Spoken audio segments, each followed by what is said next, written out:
todos y bienvenidos una vez más a una nueva entrega de nuestro canal de YouTube de Historia de Aragón. En esta ocasión voy a hablar de una pequeña curiosidad histórica y también territorial, porque seguro que más de uno le ha chocado alguna vez ver un mapa de Aragón, o incluso seamos aragoneses o no aragoneses, y ver algunos territorios que están totalmente o parcialmente rodeados de territorio aragonés, pero no pertenecen a Aragón. Si nos vamos al sur, por ejemplo, tenemos el Rincón de Ademuz, que aunque podría estar perfectamente integrado en la comunidad autónoma aragonesa o en la provincia de Teruel, en realidad pertenece a la comunidad autónoma de Valencia. Esto, pues a pesar de que realmente no están unidos territorialmente, ¿no? Pero en este vídeo, sobre todo me voy a centrar en el caso de Petilla de Aragón, que la tenemos al norte, un territorio esta vez sí totalmente rodeada por territorio aragonés, pero que en realidad pertenece a Navarra, a la comunidad foral de Navarra. ¿Por qué se da esta situación? Yo he escuchado muchas historias, incluso algún mito tipo de, pues esto un rey medieval de Aragón se lo jugó a las tabas con otro de Navarra, perdió y ya está. Bueno, a ver, hay reyes por medio, por supuesto que sí, pero no fue así. Así que vamos a ver esa realidad de esta localidad, Petilla de Aragón, que por cierto en el siglo XIX allí nació Santiago Ramón y Cajal, premio Nobel de Medicina en 1906 por sus estudios de la neurología. De hecho está considerado a nivel mundial como uno de los padres de la neurociencia, casi nada, ¿no? Bueno, pues vamos a ver un poquito por qué Petilla de Aragón pertenece a Navarra y no a Aragón, incluso a pesar de ese nombre, ¿no?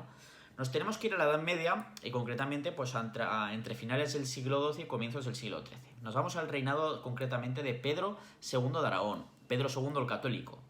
Este hombre pues estuvo metido en bastantes fregados, podríamos decirlo, a nivel incluso no solo peninsular sino europeo, y sobre todo estuvo empeñado en intentar hacer realidad ese sueño de una gran corona de Aragón, que cuando hablamos de ello, pues estamos hablando de una corona aragonesa que en ese momento llegaría, o querían que llegara, desde más o menos las tierras del delta del Ebro, ¿de acuerdo?, hasta bien adentrados en la zona del actual sur de Francia, toda la que sería la región de Occitania, es decir, una corona de Aragón a ambos lados de los Pirineos, desde el valle del Ródano, en el norte, hasta el valle del Ebro. Esto lo habría convertido, sobre todo por la riqueza de Occitania, en uno de los territorios más poblados e incluso más ricos de la Europa del momento. Pero bueno, ahí estuvo luchando Pedro II por ello, llamado el Católico, por cierto, porque en 1204 viajó hasta Roma para volver a renovar ese pacto que había hecho un antecesor suyo, un antepasado, Sancho Ramírez, el rey Sancho Ramírez, que había viajado también a Roma, y se había proclamado vasallo de la Santa Sede del Papado. Bueno, pues este hombre viajó a Roma, renovó ese pacto de vasallaje y además fue coronado por el propio Papa, ahí en Roma. Además, ahí también, esto ya no me estoy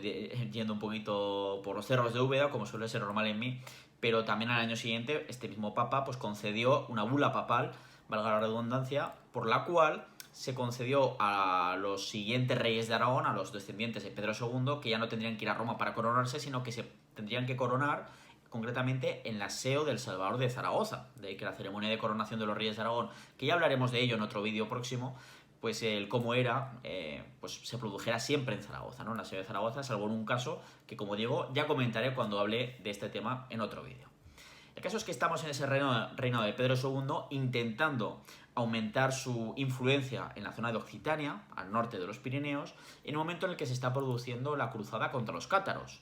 Esto, digamos que era por decirlo muy resumidamente, era una escisión del cristianismo, el cual pues la propia Roma consideraba como una herejía, y aunque intentó durante varios años pues hacer un proceso de catequesis o de catequizar para intentar, digamos, hacer volver al redil a toda esa gente, muchas veces estos cátaros estaban apoyados incluso por sus propios señores feudales. Por eso estaba esta preocupación por parte de la Iglesia Católica. Pues al final, como ese proyecto no fue lo rápido, ese proceso de catequizar no fue lo suficientemente rápido, o al menos no consiguió los frutos que se deseaba, al final se optó por cortar por lo sano, nunca mejor dicho, y se proclamó una cruzada para acabar con todos, arrasar con todo. Este tema también es muy interesante, el tema de la cruzada de los cátaros o cruzada albigense, y creo que lo podremos dedicar en el futuro también un vídeo al tema. Pero hoy nos centramos más en ese momento en el que Pedro II pues aprovecha esa situación para aumentar todavía más su influencia en Occitania, para salir en ayuda de los cátaros, y que ya nadie, ninguno de esos cátaros, sobre todo esos señores feudales de la zona, pues pusiera en entredicho el poder feudal del rey de Aragón, de Pedro II de Aragón, de Pedro II el Católico.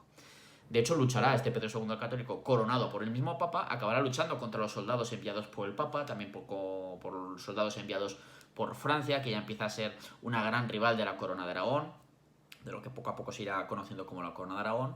Y bueno, se produce esa situación. Por otro lado, también tenemos situaciones políticas importantes al sur, en Al-Ándalus, y de hecho ya en el año 1212 Pedro II será uno de los monarcas participantes en la famosa batalla de las Navas de Tolosa, que fue uno de los enfrentamientos más importantes y decisivos de la conquista cristiana de Al-Ándalus, sobre todo con esa victoria frente al ejército del Imperio Almohade, que era proveniente del norte de África, pero había acabado dominando lo que sería toda la zona andalusí, lo que llamamos Al-Ándalus. Se produce esa victoria cristiana en 1212 y aquí podemos decir que Pedro II de Aragón pues está subido, está muy arriba y ve además muy cerca ya esa situación en la que pues Occitania no se le escape de las manos, sino que quede ya fuertemente enlazada, digamos, a la corona de Aragón, a la Casa de Aragón. Así que al año siguiente, en 1213, su siguiente objetivo será enfrentarse al ejército papal, a los cruzados, liderados por Simón de Montfort,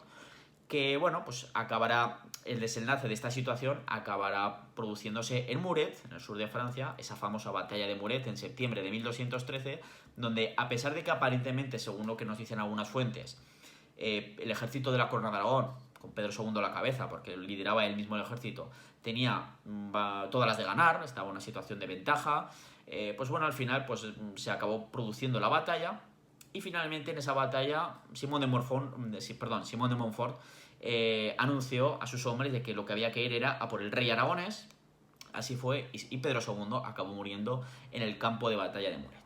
Esto fue una situación terrible para la corona de Aragón, no solo por lo que supuso en pérdida de vidas humanas, de recursos, etcétera, y sobre todo de influencia en Occitania, que todavía no terminaría, que a veces se dice que termina en ese momento, todavía tardaría un poquito más, unas décadas más, pero desde luego fue un golpe devastador, sino que además resulta que el heredero de Pedro II era un niño, apenas tenía 5 años, que sería nada más y nada menos que Jaime I el Conquistador, que por cierto, por otros avatares de la historia, pues estaba en ese momento en manos del propio Simón de Montfort, por un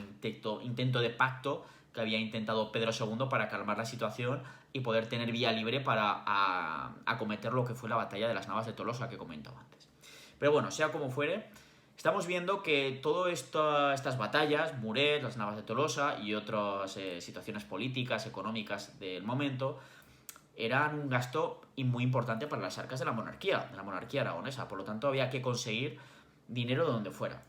¿Qué es lo que ocurre en ese momento entonces? Pues bueno, Pedro II, para conseguir acometer, pues pagar el ejército, las soldadas, etcétera, todo lo que supone esta situación bélica, lo que hará será pedir una especie de préstamo a un reino navarro, al reino vecino, mejor dicho, al reino vecino de Navarra, en el que, bueno, tenía relaciones con su monarca, también fue otro de los participantes de la batalla de las Navas de Tolosa, y estamos hablando de Sancho VII el Fuerte de Navarra.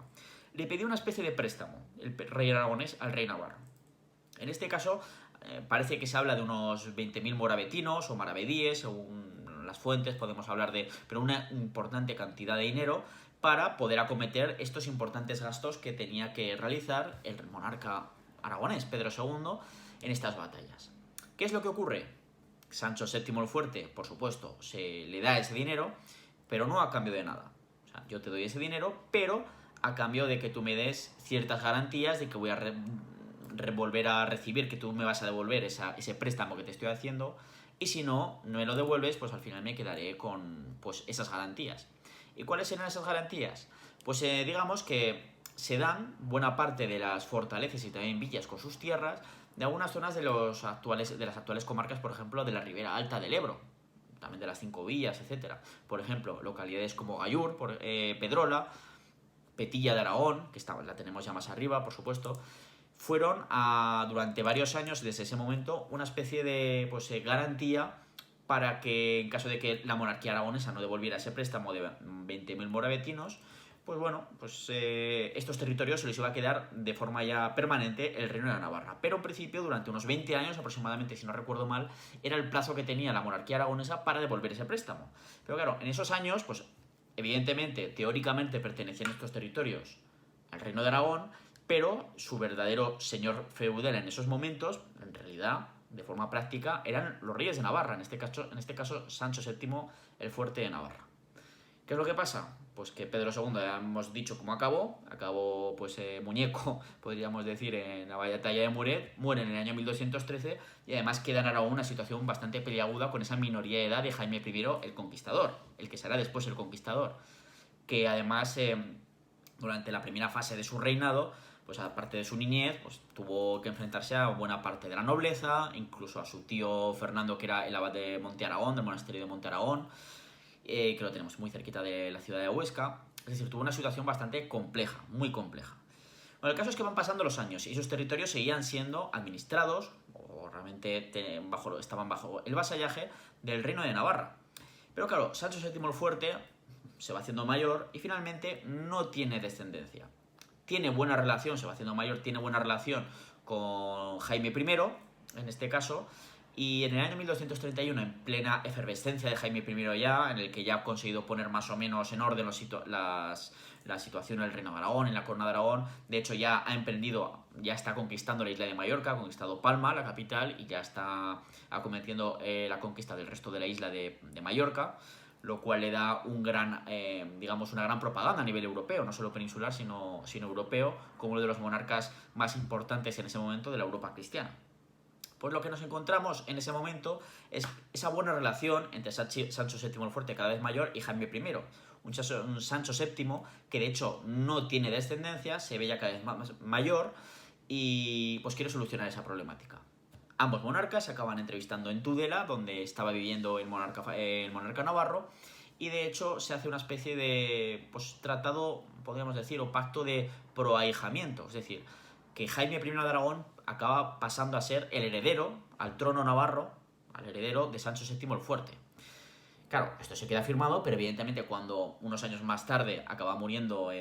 Sancho VII el Fuerte en 1234, pues la nobleza navarra no quiere ni hablar del tema. Además, podemos decir que había ya cierto recuerdo de la situación de la unión dinástica que se había producido entre ambos reinos, Reino de Aragón, Reino de Navarra anteriormente, o Reino de Pamplona, durante los reinados de Sancho Ramírez de Aragón, Pedro I y también Alfonso el Batallador. Ahí se termina, digamos, pero durante esos tres reinados, estos dos reinos, Aragón y el de Pamplona, como se la denominaban en ese momento,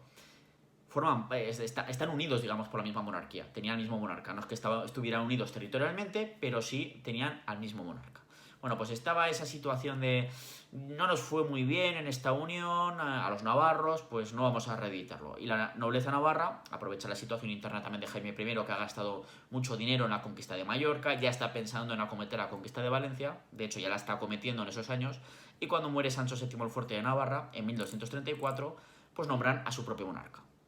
No contemplan el pacto que habían alcanzado Jaime I de Aragón y Sancho VII de Navarra, así que se queda esa situación así.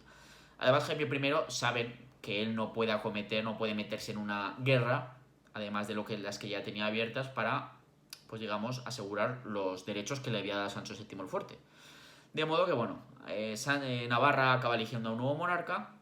pero seguimos teniendo esa situación, porque a pesar de que Navarra elige este nuevo monarca, hay cierta situación en el reino vecino de inestabilidad durante varios años. Y aquí Jaime I lo que sí que va a aprovechar será para recuperar, porque todavía no había hecho la devolución de ese préstamo que había pedido su padre, Pedro II, Jaime I aprovechará para militarmente ocupar esos territorios que habían quedado en prenda de ese préstamo económico. Así que de esa manera es como el Reino de Aragón o la monarquía aragonesa vuelve a recuperar todos esos territorios. Todos salvo Petilla de Aragón, porque Petilla de Aragón, por su situación estratégica, consigue resistir a las tropas aragonesas. Serán varios los asedios a lo largo de la Edad Media que sufrirá este territorio, pero siempre saldrá, digamos, de victoriosa la parte defensiva, la parte de Petilla, que ya con el tiempo cada vez estaba más interesada en pertenecer al Reino de Navarra, porque digamos que cuando se queda ahí totalmente rodeada del territorio aragonés, se le ofrecen exenciones de impuestos, etcétera, que les iba muy bien. Por lo tanto, siempre iban a luchar por seguir perteneciendo al Reino Navarro. Y de ahí que, bueno, el fracaso de esos varios intentos por apoderarse de Petilla de Aragón, pues hacen que esta localidad, pues a día de hoy, prácticamente 800 años más tarde, siga perteneciendo a la comunidad vecina, a la comunidad foral de Navarra, y no pertenezca a Aragón a pesar de estar totalmente rodeado de territorio aragonés. Y bueno, ahí viene esa pequeña explicación de por qué Petilla de Aragón es territorio navarro y no territorio aragonés, a pesar de ese nombre que tiene, Petilla de Aragón, y además de estar totalmente rodeada, como estábamos comentando. Espero que os haya gustado esta explicación, este vídeo, Y bueno, ya sabéis que nos podéis dejar vuestros comentarios si os ha gustado el vídeo, si no, pues cualquier puntualización, o bueno, si he metido la pata en alguna cosa, que esperemos que no, pues por supuesto alguna corrección, propuestas de nuevos temas que queráis que hablemos en este canal de YouTube de Historia de Aragón. Por supuesto, siempre recordad que para hacer que estos vídeos se vean cada vez más y lleguen a cada vez más gente y por supuesto divulgar la historia aragonesa, pues os pedimos que le deis, si os ha gustado, al me gusta a este vídeo y por supuesto que también que os suscribáis, porque así cada vez que subamos un nuevo vídeo pues os saldrá en el móvil o en el ordenador la claqueta esta de nuevo vídeo, la alerta, y así pues entre todos ponemos nuestro granito de arena para que la historia aragonesa sea cada vez más divulgada en todos los rincones. Muchas gracias y nos vemos en el próximo vídeo de Historia de Aragón.